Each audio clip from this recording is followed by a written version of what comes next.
कल हम लोगों ने फुल्ली टैक्सेबल अलाउंस के बारे में बात किया था, यस और no?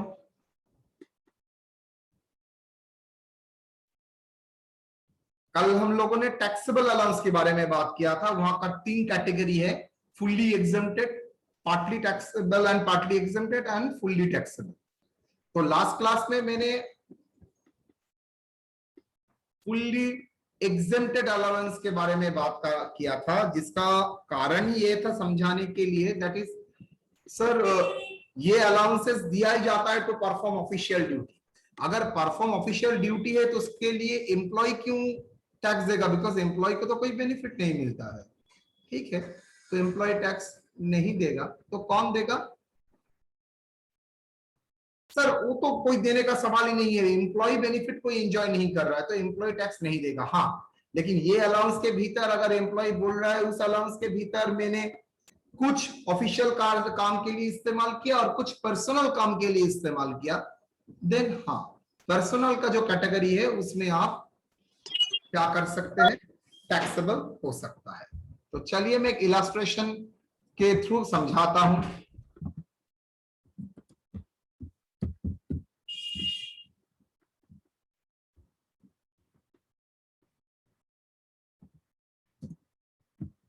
From the compute the gross salary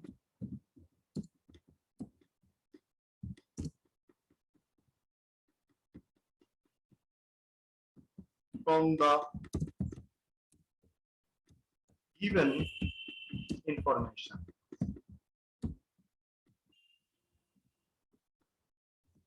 Basic is 10,000.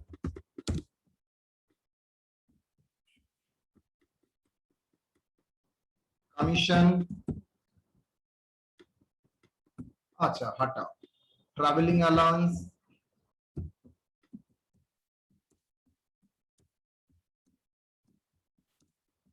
₹15,000.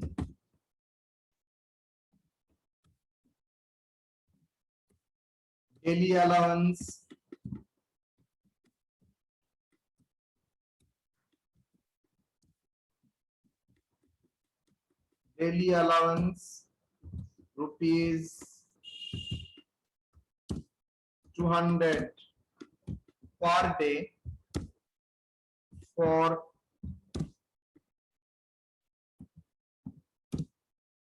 30 days.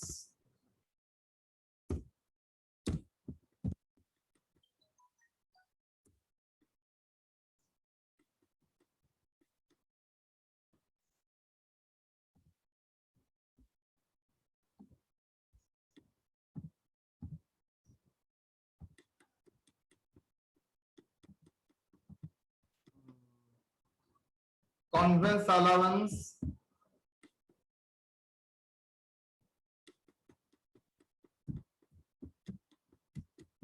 allowance rupees 2,000 per month.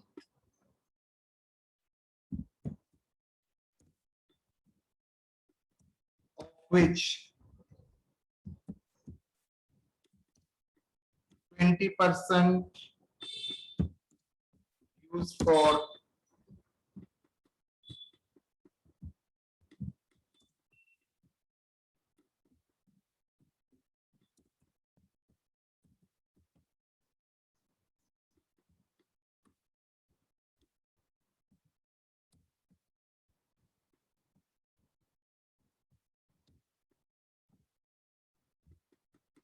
uniform allowance,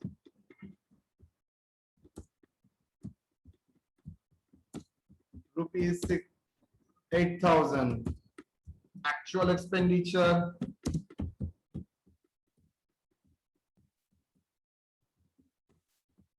rupees 6,500. Helper allowance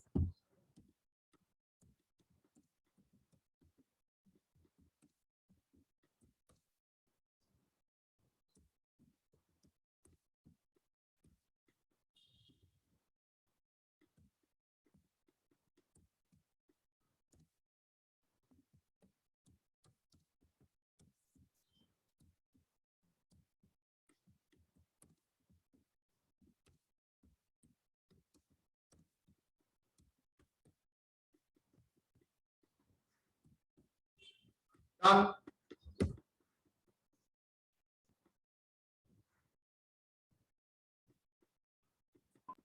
बोलो।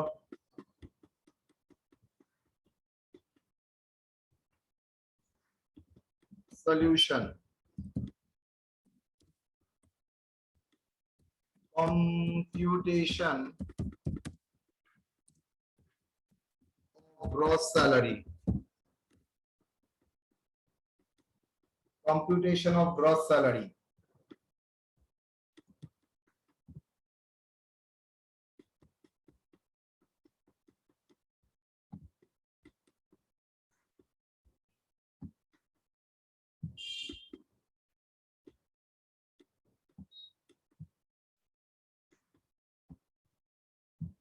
Rupees.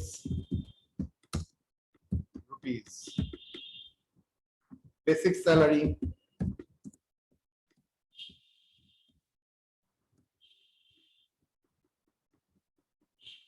कितना?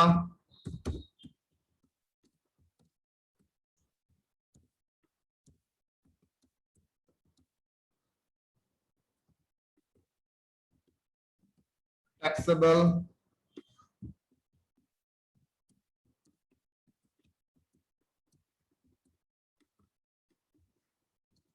क्या क्या होगा?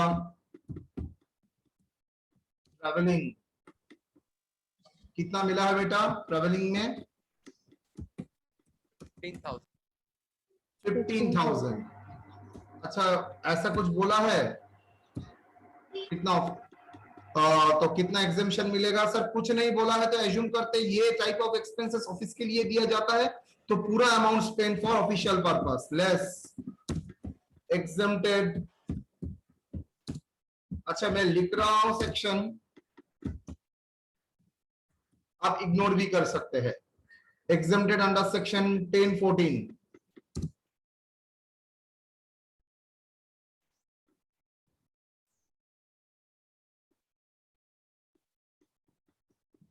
amount spent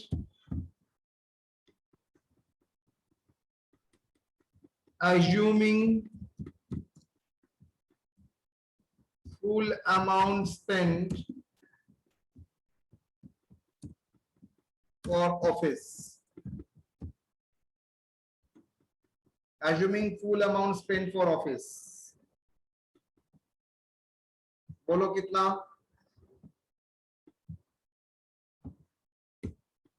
तो 15,000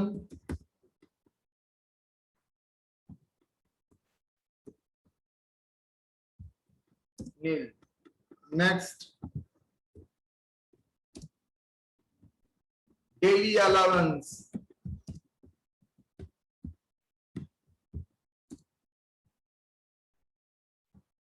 अमाउंट ऑफ एक्सपेंडिचर बोल दिया है नो, तो मानेंगे पूरा ही क्या?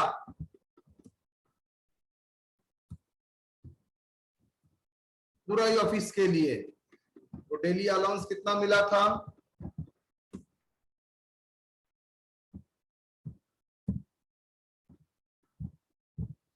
कितना डेली अलाउंस? 200 per day.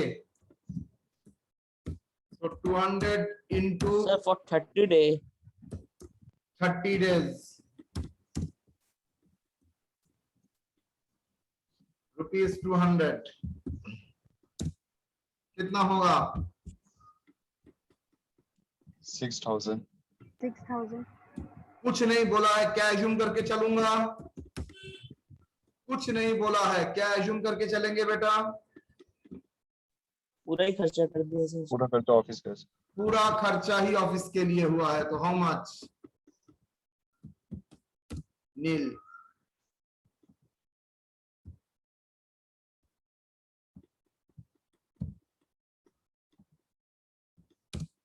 उसके बाद convince allowance,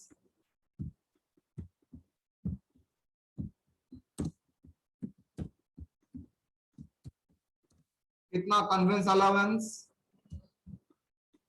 rupees 2,000 per month। How much? 24,000। Less amount paid और ऑफिस कितना 20% अगर पर्सनल है तो कितना परसेंट ऑफिस होगा 80%. 80%. कितना हो रहा है बेटा 19,200. 19,200. वेरी गुड समझ में आया 24,000 के भीतर बोल ही दिया है 20% पर्सनल तो ऑफिशियल कितना 80% मतलब 20% के ऊपर इसका टैक्स देना है यस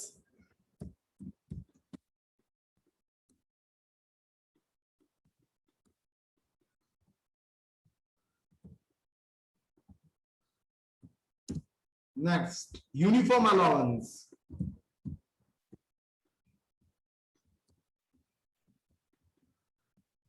यूनिफॉर्म अलाउंस कितना 8,000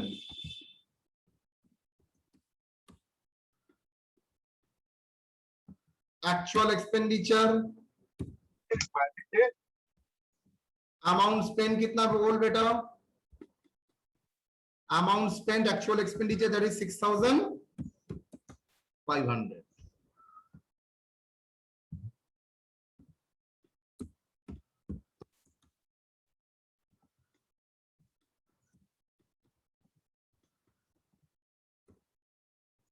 हेल्पर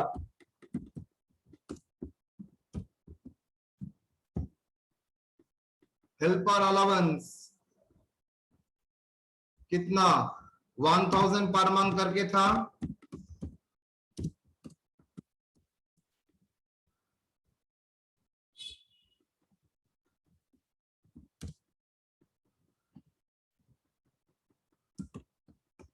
$12,000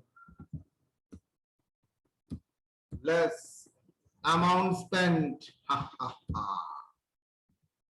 amount spent कितना एक्चुअल एक्सपेंडिचर 1,500 यस और नो ऑफिस दिया है 1,500 Yes, sir. लेकिन अलाउंस था 1,000 लेकिन एक्चुअल एक्सपेंडिचर हुआ है 1,500 क्या होगा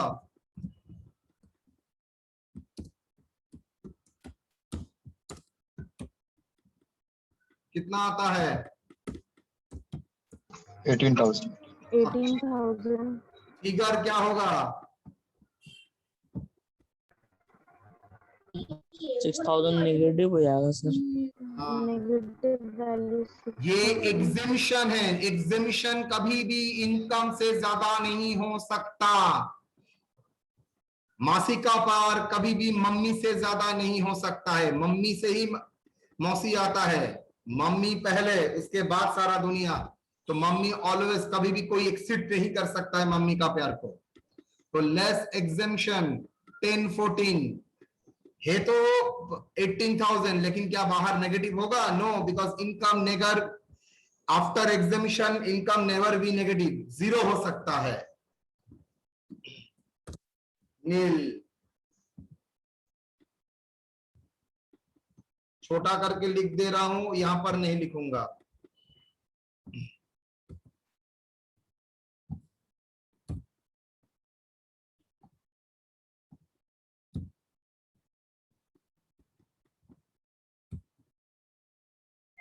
ग्रॉस सैलरी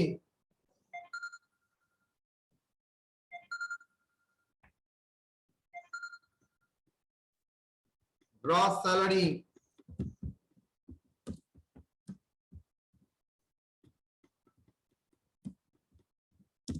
हाउ मच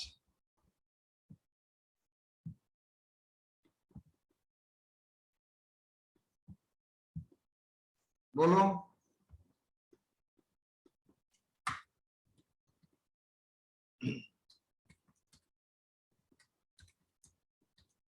$1,26,300 1,26,300.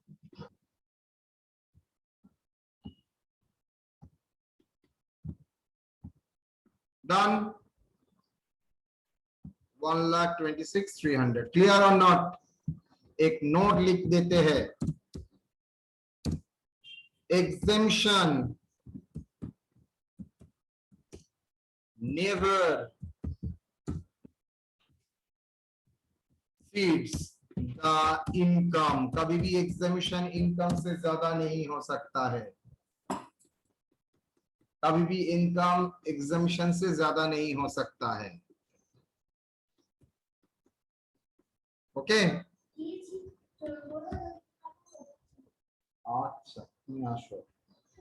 अच्छा, exemption never exceeds the income. ठीक है, यस सर। नोट।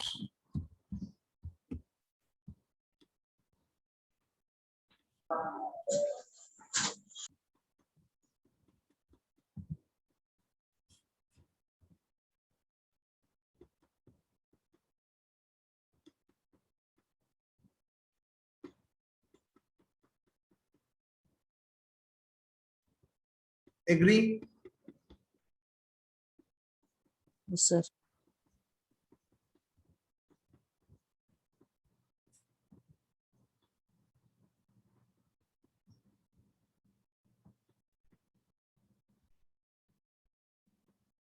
तो कोई doubt relating to that list of the fully exempted allowance?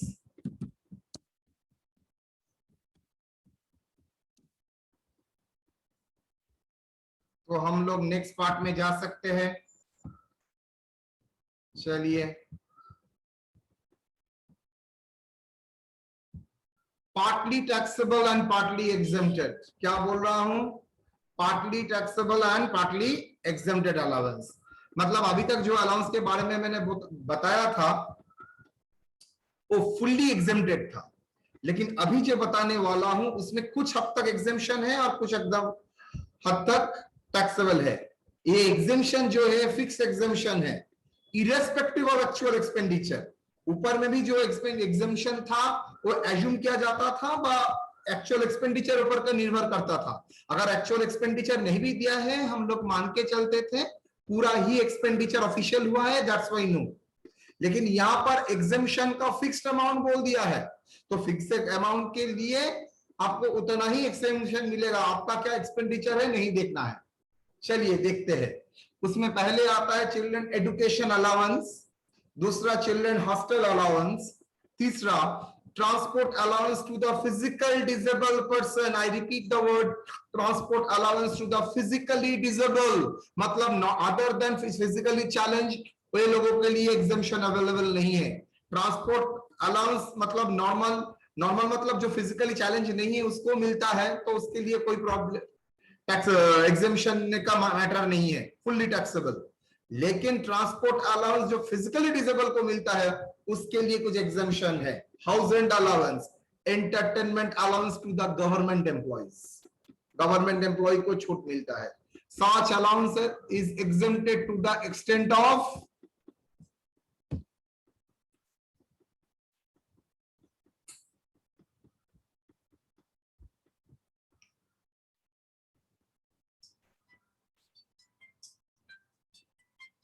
एक minute.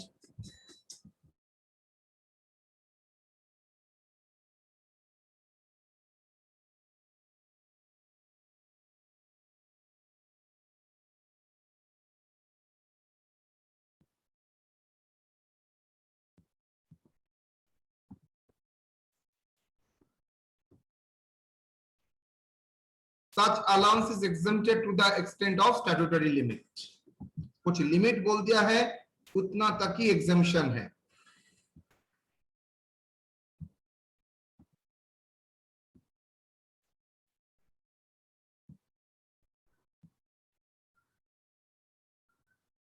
Partly taxable, partly exempted. तो आते हैं पार्टली टैक्सेबल पार्टली एग्जम्प्टेड का एरिया में।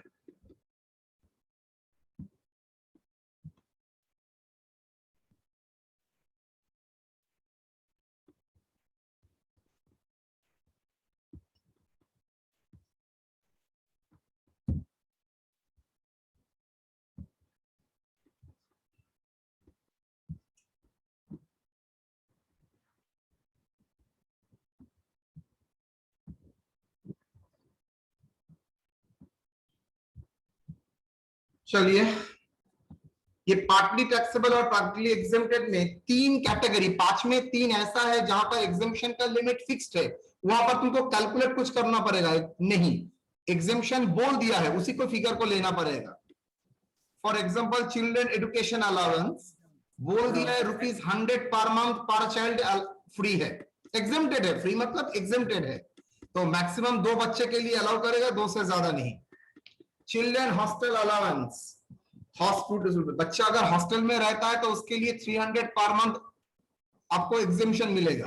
कंपनी आपको जो चाहे दे, लेकिन एग्जेम्पशन का अमाउंट होगा ₹300 per month per child, maximum 2 children. तो एजुकेशन के लिए 100, हॉस्टल के लिए 300, और transport allowance for disable employee के लिए 3200 per month. I repeat, ₹3200 per month for disable employee, that is fixed exemption category. और यहां पर कुछ करना पड़ता है, दैट इज कैलकुलेटेड एग्जेम्पशन। उसमें है हाउस रेंट अलाउंस जो कैलकुलेटेड है, डिस्कस करूंगा, एंटरटेनमेंट अलाउंस वो भी डिस्कस करूंगा। चलिए, हाउस रेंट अलाउंस को कैसे कैलकुलेट किया जाएगा? हाउस रेंट अलाउंस बोल रहा है उसका एग्जेम्पशन कैलकुलेट करना पड़ेगा, ऐसा 100-200 नहीं दिया है। कैसे?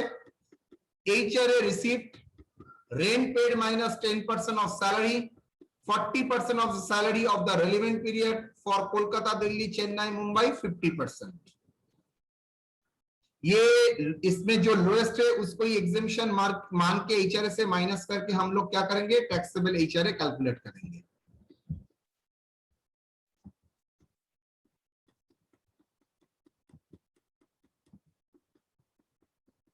Note,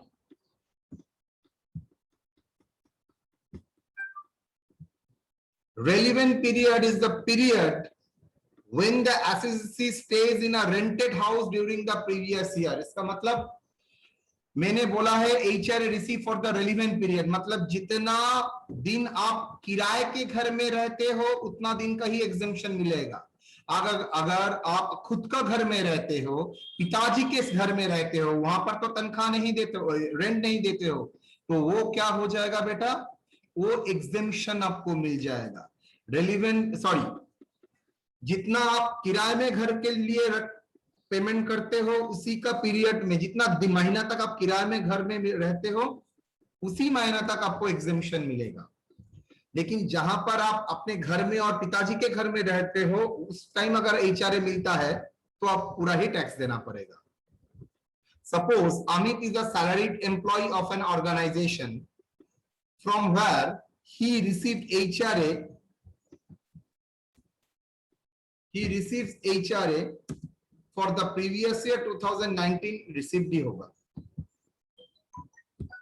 HRA for the previous year 2019 2021 ₹6,000 per month for April 19 to July 19, rather April 20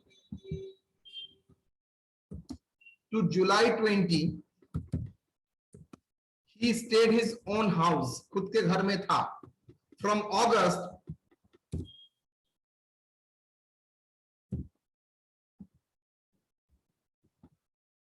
from August 2020 he shifted to a rented accommodation। कहां पर शिफ्ट हुआ? रेंटेड अकोमोडेशन में, किराए के घर में गया। Here the relevant period of exemption is 8 months, मतलब अगस्त टू मार्च 20। उसका क्या हुआ? उसका रेलिवेंट पीरियड है। Number 2, if he stays in own house then no exemption is available. जो मैंने बता दिया, जितना दिन ओन हाउस में रहेगा वो एग्जेम्पशन नहीं होगा। अगर वो ओन हाउस में रहता है, enter amount of HRA is taxable. Now question, note number 1 और नोट नंबर 2 में अंतर क्या है? नोट नंबर 1 बोल रहा है अगर वो कुछ पीरियड HR रेंट में रहता है, कुछ पीरियड अपने घर में रहता है, तब रेलिवेंट के बारे में बात करना है। लेकिन सारा साल अपने घर में रहता है तो कोई एग्जेम्पशन का बात ही नहीं है, पूरा ही नॉट रेलिवेंट है, तो पूरा ही HRA को टैक्सेबल मान लेंगे। नाउ ये जो 10% ऑफ सैलरी और 40% ऑफ सैलरी का मतलब क्या है सर? देखो तो मैंने क्या लिखा है, क्या लिखा है बोलो तो।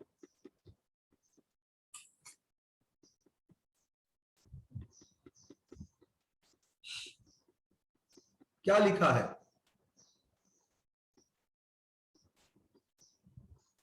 Salary equal to sir basic salary plus DA, plus plus plus forming part of DA. कुछ याद आ रहा है? कल का सर। यस सर, कल जो आप खेला किए थे। कल ना, परसों जो खेला किया था। আমি জানি না স্নেহা আছিস ना? क्लास में किसी ने सवाल किया था सर डीए का जो टोटल फिगर सेम ही है तो अलग अलग लिखने का मतलब क्या हुआ? आप तो अलग अलग लिखने के बाद उसको ऐड ही कर रहे हैं। तो सर डीए अलग अलग लिखने का मतलब क्या हुआ? उसका अलग अलग लिखने का मतलब है हम लोगों का ये सब कैलकुलेशन में डीए पूरा नहीं लगता है, डीए का फॉर्मिंग पार्ट लगता है। मतलब जितना डीए बेसिक के तरह डील करता है उतना डीए लगेगा। तो वो कैलकुलेशन से मैं फॉर्मिंग पार्ट का फिगर यहां पर ले लूंगा। समझ में आया? जैसे बेसिक लिया पूरा डीए नहीं लूंगा, डीए का फॉर्मिंग पार्ट, अगर पूरा ही फॉर्मिंग पार्ट है तो पूरा ही ले लूंगा, plus commission based on fix percentage on turnover. Clear? Sir yes sir. Okay, note number 4, exemption is to be calculated month wise depending upon the situation. Month wise exemption का मतलब है हर month में अगर सर सैलरी चेंज हो रहा है तो आपको अलग अलग मंथ का अलग अलग एग्जेम्पशन निकालना पड़ेगा। तो जब ये सिचुएशन आएगा तब हम लोग डील करेंगे। सो यहाँ पर जो एग्जेम्पशन का स्टाइल है वो कैलकुलेटिव था। यहाँ पर जैसे स्ट्रेट वे में बोल दिया है 100, 300, 3200, एचआरए में ऐसा कुछ नहीं बोला है। यहाँ पर आपको कैलकुलेट करके करना पड़ेगा सैलरी के ऊपर, लाइक दैट। तो क्या है exemption? HRA receive for the relevant period, rent paid minus 10% of the salary of the relevant period, 40% of salary receive for the period. Kolkata, Delhi, Chennai, Mumbai के लिए अगर होगा सिटी तो 50% हो जाएगा।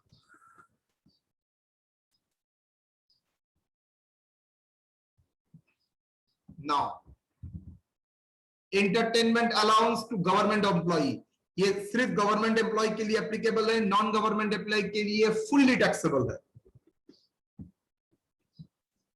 The deduction is available from gross salary under section 16(2). हम लोग जब करेंगे तभी ये डिडक्शन देखेंगे। लोएस्ट ऑफ द फॉलोइंग क्या?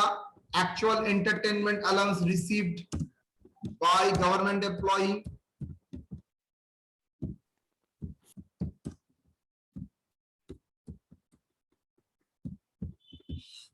%20 of basic salary, statutory limit 5000। तो 20% किसके ऊपर कैलकुलेट होगा? Basic salary. स्टैट्यूटरी लिमिट कितना है? 5000। तो तीनों में जो लोएस्ट है, लोएस्ट वन हम लोग कंसीडर करेंगे। दोनों में जो लोएस्ट है उसको कंसीडर करेंगे। No deduction for non government employee. Non government के लिए ऐसा कोई एग्जेम्पशन नहीं है, उसके लिए फुल्ली टैक्सेबल है। तो यहां तक कोई सवाल है? मैंने इलस्ट्रेशन नहीं, मैंने सिर्फ पार्टली टैक्सेबल का नोट्स आपके सामने रखा है। पार्टली टैक्सेबल का नोट्स आपके सामने रखा है। और कीजिए ना। यहां कहां पर बोल रहा है पंकज? ये वाला देखना था, ठीक है, बेसिक सैलरी। ठीक है, नीचे कीजिए, हो गया। डन। तो 5 प्रकार, मैंने बहुत सारा है, मैंने आप लोगों के लिए सेवा के लिए 5 दिया है। Children education, children hostel, transport allowance for disable, house rent allowance, entertainment allowance to government employee. बोलो।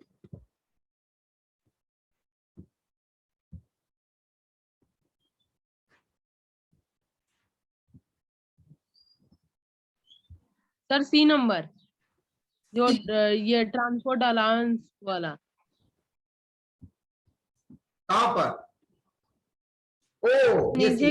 हाँ बोलो बोलो। हाँ, ये वाला डिसेबल डेफ मतलब डेफ एंड ब्लाइंड, कान में उसको सुनाई नहीं देता है। ब्लाइंड, अंधा है जो बंदा, आंख से दिखाई नहीं देता है। फिजिकली चैलेंज हैंडीकैप्ड बोल देगा वर्ड, चैलेंज भी बोलता है, ये सब घटिया वर्ड अब नहीं बोलता है। तो चिल्ड्रन एजुकेशन 100 पर मंथ, मतलब साल में 1200 रुपया। हॉस्टल अलाउंस साल में 3600। Transport allowance, what is the difference between conveyance and transport? Transport allowance मतलब घर से ऑफिस, ट्रांसपोर्ट अलाउंस। कन्वेंस मतलब ऑफिस का काम के लिए इधर उधर जाना। ट्रैवलिंग मतलब ऑफिस का काम के लिए कलकत्ता से बाहर जाना, मतलब होम टाउन से बाहर जाना। होम टाउन में घूमते हो तो कन्वेंस, होम टाउन का बाहर जाते हो तो ट्रैवलिंग। घर से और ऑफिस ये जाने का मतलब होता है ट्रांसपोर्ट अलाउंस, उसके लिए ट्रांसपोर्ट अलाउंस। ठीक है। Yes sir.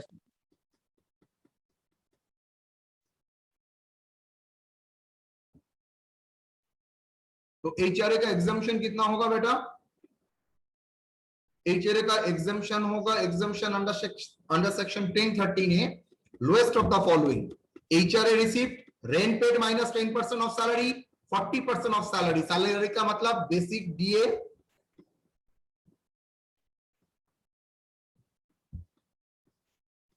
Plus commission based on turnover. यहां पर डीएमए से फॉर्मिंग पार्ट आएगा।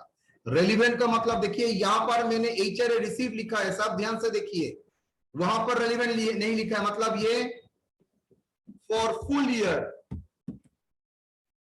For entire period.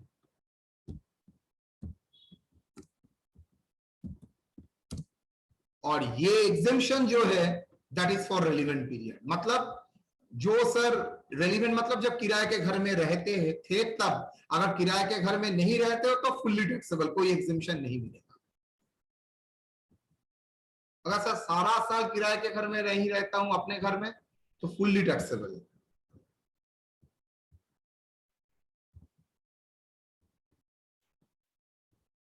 सर बोलो। सर एचआरए का एक इलस्ट्रेशन करा दीजिए। एक सबका ही इलस्ट्रेशन कराऊंगा, सिर्फ एचआरए क्या क्यों?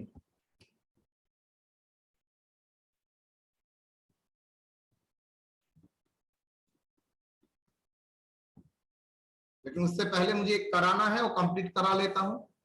ये था पार्टली टैक्सेबल। अब आएगा फुल्ली टैक्सेबल अलाउंस। मतलब याद रखना, एग्जामिशन और पार्टली को छोड़ के बाकी जितना होता है सब फुल्ली टैक्सेबल में आएगा। देखो, medical allowance, dearness allowance, city compensatory allowance, computer allowance. Lunch and tiffin देता है तो टैक्सेबल नहीं है, लेकिन लंच एंड टिफिन का अलाउंस देता है तो टैक्सेबल हो जाएगा। कैश आएगा तो टैक्सेबल। ट्रांसपोर्ट अलाउंस, सर इससे पहले तो लिखे थे transport allowance exam partly exempted, वो ट्रांसपोर्ट अलाउंस फॉर डिसेबल था। यहां पर क्या बोला है? Other than disable employee. Entertainment allowance, sir इससे पहले ही तो था tax exempted, other than government employees. Clear? Such allowance is fully taxable in the hands of employee without any exemption. Medical, DA, city compensatory allowance, computer allowance, lunch allowance, transport, entertainment, सब कुछ taxable हो जाएगा, कोई exemption नहीं मिलेगा।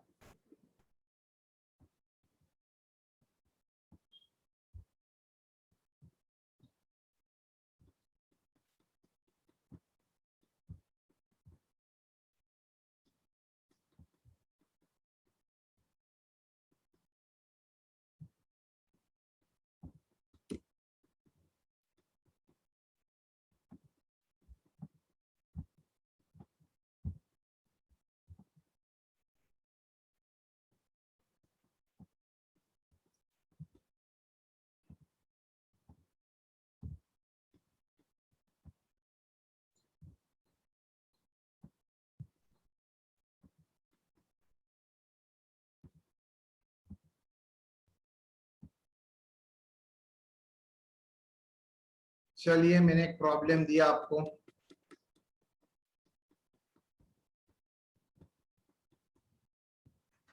अच्छा, problem से पहले मैं एक इलस्ट्रेशन आपको कराता हूं relating HRA.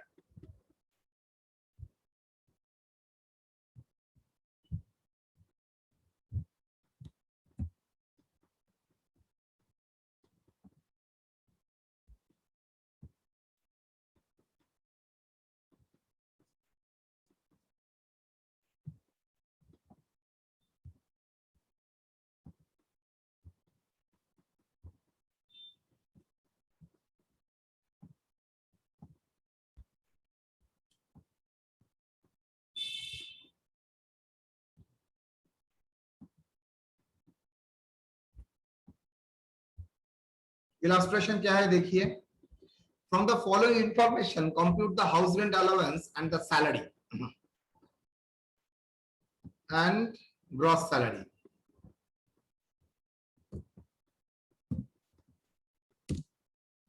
Basic 30,000 per month, DA 10,000 per month, bracket में बोल दिया 60% forming part, commission on turnover 2%, तो सेल्स 8 लाख बोल दिया है। House rent allowance receive 6,000 per month, rent paid 3,000 per month for house rented at Kolkata, transport allowance receive 3,000 per month, computation of gross salary बोलिए। सब basic क्या है, ₹30,000 12 मंथ कितना होगा, 3,60,000, yes or no? Yes, sir. DA forming part बोला है तो उसको फॉर्मिंग पार्ट और नॉन फॉर्मिंग पार्ट अलग कैसे करना पड़ेगा। क्या है डीए, 10,000 पर मंथ, 60% फॉर्मिंग, तो फॉर्मिंग पार्ट क्या हुआ, ₹10,000 इंटू 12 मंथ इंटू 60%, यस और no? Yes, sir. Yes, sir. और नॉट फॉर्मिंग पार्ट कितना है, ₹10,000 इंटू 12% इंटू 40%, कितना 48,000। 48 कुल मिला के तो सर 1,20,000 ही होगा, यस। कमीशन ऑन टर्नओवर कितना, 2% ऑन 8 lakh.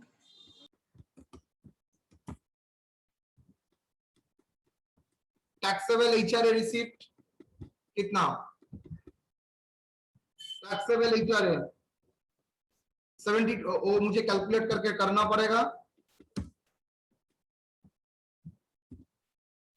ट्रांसपोर्ट अलाउंस कितना, ₹300 इंटू 12, सर एग्जेम्पशन मिलता है ना 3,200 का, वो अगर डिसेबल एम्प्लॉई है, यहाँ पर डिसेबल एम्प्लॉई बोला है, यहाँ पर डिसेबल एम्प्लॉई No, sir. नहीं बोला है, तो don't Yes, sir.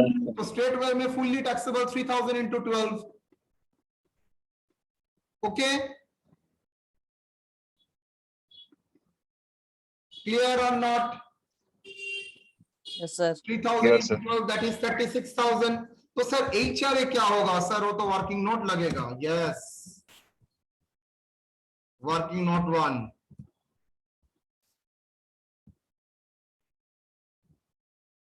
Working note 1 taxable HRA, salary for calculation of HRA. देखिए एचआरए कैलकुलेट करने से पहले सबसे पहले आपको सैलरी को कैलकुलेट करना पड़ेगा। सैलरी मतलब एचआरए के लिए जो 10% 14% सैलरी का मतलब है, सैलरी का वैल्यू कैलकुलेट करना पड़ेगा। क्या था, बेसिक 3,60,000, डीए फॉर्मिंग पार्ट कितना 72,000, यस और नो? डीए कितना है Yes, सर, sir. डीए तो था 1,20,000, लेकिन हम लोग कौन सा फिगर लेंगे, 72,000। forming part और commission on turnover, normal commission नहीं, commission on turnover 16,000, total salary कितना हुआ 4,48,000। तो हम लोग कैलकुलेट करके रखेंगे 10% ऑफ सैलरी कितना होता है 44,800, और 50% ऑफ सैलरी, क्यों सर 50% को मैं बाद में देखता हूं, वो बता ही देता हूं, सिंस कलकत्ता में है, कोलकाता में है, तो इसके लिए एग्जेम्पशन 40% नहीं 50% ऑफ सैलरी, तो 50% ऑफ सैलरी 2,24,000। रेलिवेंट पीरियड मतलब कितना पीरियड रेंटेड में था, पूरा ही मान के चलते हैं 12 मंथ। तो taxable HRA calculation, HRA receive कितना 6,000 into 12 72,000, exemption under section 1030 capital A, section अगर प्रॉब्लम कर रहा है तो आउट कर दो, exemption lowest one A, HRA receipt of RP मतलब रेलिवेंट पीरियड, तो पूरा साल में ही रहा था 72,000, rent paid minus 10% of salary of relevant period, relevant period का सैलरी है उसका 10% ऑलरेडी करके रखा हूं 44,800, और रेंट पेड कितना 6, देखो रेंट पेड 3,000 पर मंथ, तो 3,000 इंटू 12 36,000 माइनस 48,000, तो रेंट पेड माइनस 10%, तो फिगर आ गया नील। क्यों सर, आपने ही बोला था एग्जेम्पशन कभी भी नेगेटिव नहीं हो सकता, तो दैट्स व्हाई नील कर दिया। ये फिगर तो नेगेटिव आ रहा है, 36,000 माइनस 44,000 फिगर तो नेगेटिव आ रहा है, लेकिन हम लोग नेगेटिव नहीं लिया, हम लोगों ने फिगर को नेगेटिव नहीं लिया, नील कर दिया। 50% of salary of relevant period, देखो 50% of salary of relevant period 2,24,000, तो वहां पर भी मैंने ले लिया 50% of salary of relevant period 2,24,000। तो तीनों में लोएस्ट कौन है? नील। टैक्सेबल एचआरए क्या है? 72,000 माइनस नील 72,000 ही रहेगा। तो आ जाइए,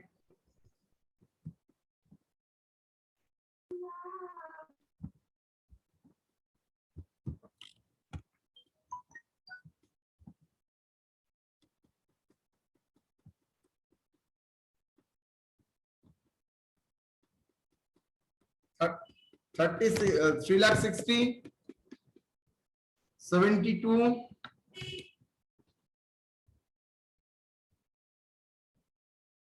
72,000 48 हो गया। टैक्सेबल एचआरए कितना था बोलो? 72,000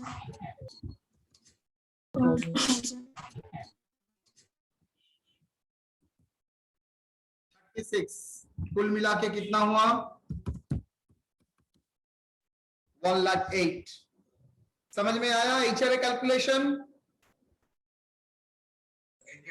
यस सर। कितना होगा total?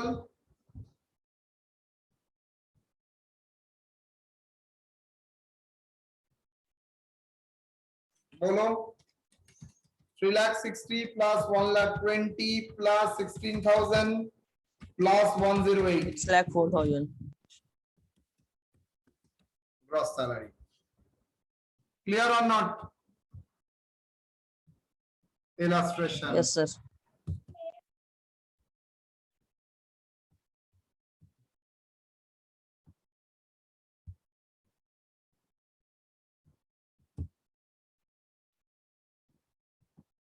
So last illustration for the day. चलो, मोरल सब कुछ मिला के ही है। अच्छा,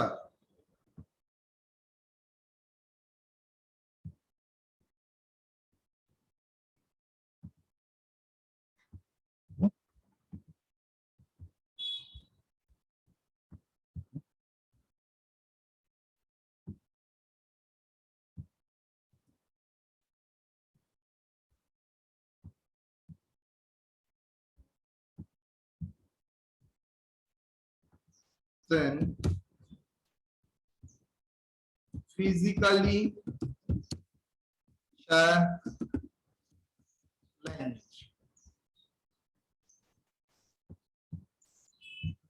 solution.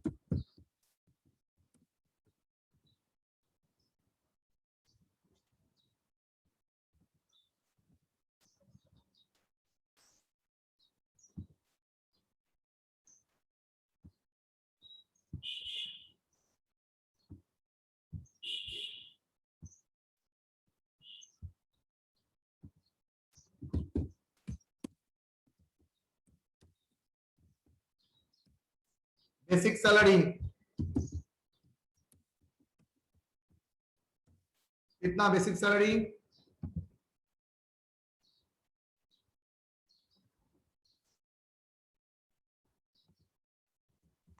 20,000 into 12.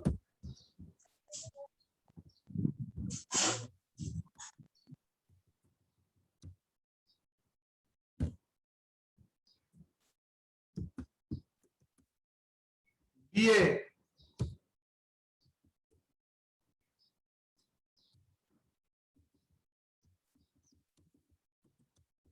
अलाउंस क्या लिखने बोला था? Forming part. एज्यूमिंग पूरा ही फॉर्मिंग पार्ट कितना हुआ बेटा?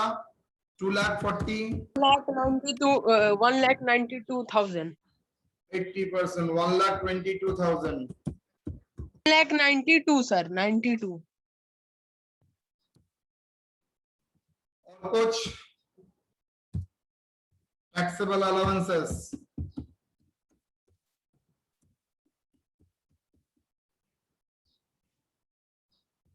क्या क्या है? Children education,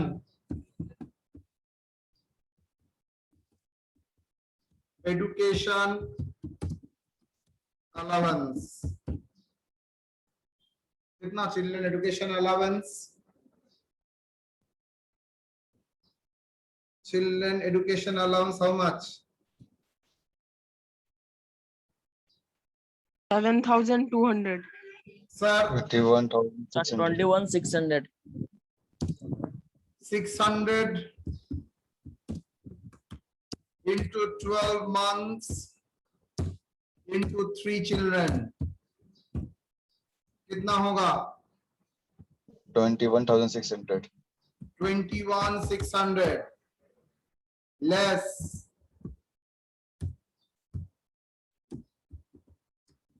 exempted. क्या बोला? exempted rupees, education 100 into per month, maximum 2 बच्चे के लिए एग्जेम्पशन मिलेगा और नहीं। ओके, क्या होगा? Yes, sir. बोलो। 2,400. सॉरी, 2,400. 2400. 2400 बोलो कितना आएगा? 19,200. समझ में आया क्या किया? Sir, 19,000.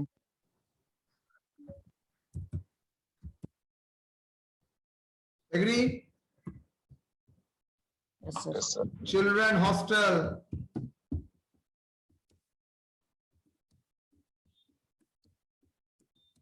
अलाउंस कितना? ₹400 into 12 months into 3 children. 14,400. Sorry, 14,400. 15 14,000. 14, sir. less exemption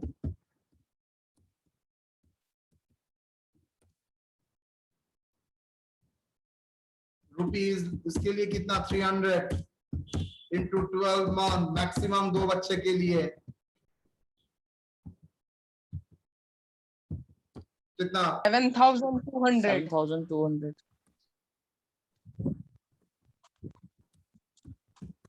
7,200. Medical allowance,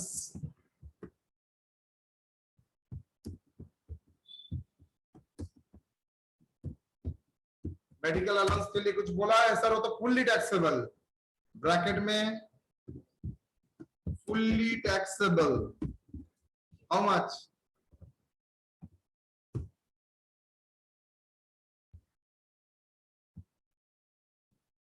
600 per month.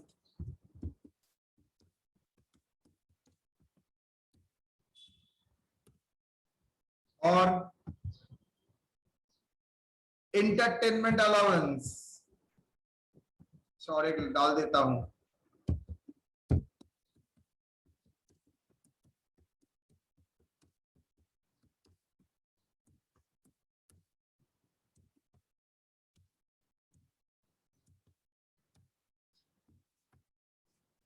Entertainment allowance government employ तो नहीं बोला है, तो फुल्ली टैक्सेबल, यस और नो?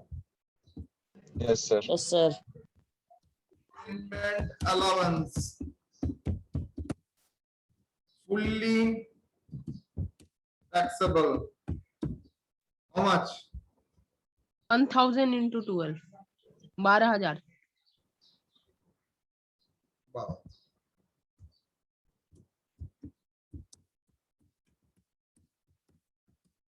$12,000 और बोलो। Transport. हाँ, Transport allowance. ट्रांसपोर्ट अलाउंस कितना? 5,000 into 12 60,000 Yes. एग्जेम्पशन मिलेगा, लेस एग्जेम्प्टेड अंडर सेक्शन 10-14, सभी अंडर सेक्शन 10-14 में ही है। सर एग्जाम्पशन क्यों सर ट्रांसपोर्ट में? Yes, sir. वो तो कुछ है नहीं सर, डिसेबल तो है नहीं वो, नहीं है, बोला है पूरा सर, ही पूरा टैक्सेबल होगा। नॉर्मल है ना। उमा मैंने जो लिखा था, ओ देखो तो, फिजिकली चैलेंज्ड मतलब यस डिसेबल सर, हुआ तब तो ठीक है। हाँ सर, Yes, sir. कितना 3200 per month, rupees 3200 into 12, how much? 38,400। 400. Sorry, 38,400. 38,400. amount 21,600।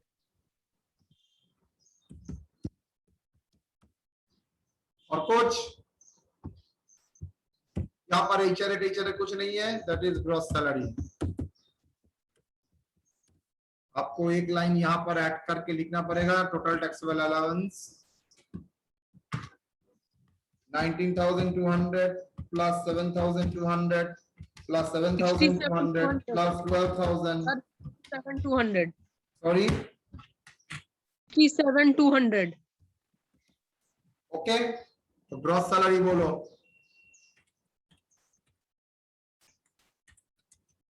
Four lakh 99,200. Clear और नॉट? Yes, sir. तो चलिए यहां तक अगर क्लियर है, ये प्रॉब्लम मैं आप लोगों को करने दूंगा घर में, मैं सेट करके भेजूंगा।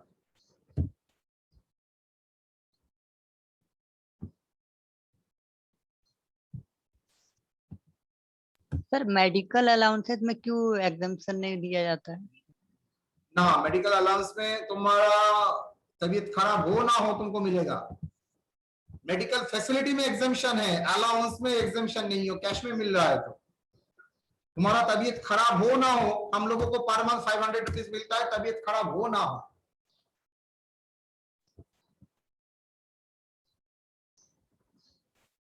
तो इसलिए फुल्ली टैक्स हम लोगों को उसके ऊपर देना पड़ता है। पर कीजिए ना सर। यहां पर